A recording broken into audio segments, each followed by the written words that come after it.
Good morning. How's everybody doing? I want to talk about two guys that I know who I'm pretty sure went to hell after they died.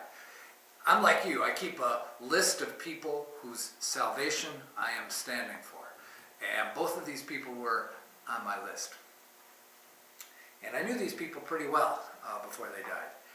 And they never got saved in their lifetimes that I know of.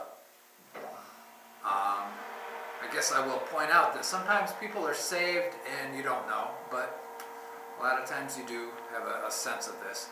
And they both went, as far as I know, to hell. And I know that sounds harsh, but I think we have to think accurately about if we're going to be good witnesses, we've got to think accurately about who's saved and who's not saved. But what's instructional is that they both went for different reasons. And I knew one fella who thought that he was a pretty good guy. And by a lot of the world's ways of measuring things, he was a pretty good guy. But like everybody else, he needed salvation. And he thought that his good deeds were going to justify him. He thought, like many people think, that if you put their good deeds on a scale versus their bad deeds, the good would outweigh the bad. And therefore, that was his ticket into heaven. And we know how that is such a trap for people. So this first fella thought that he was too good to need salvation. The other guy that I knew had the opposite delusion. And he thought that he was so bad that he was beyond redemption. And I don't know. I never thought of this guy as like a real bad person. More just kind of like everybody else. But he was always so guilty in his mind, he thought that his sins made him past redemption.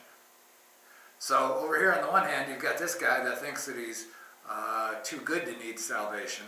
And over here on the other end, you've got this fella that thought that he was so bad that salvation could not help him. And both going to the same place. And that's so tragic. On both sides, it's arrogance.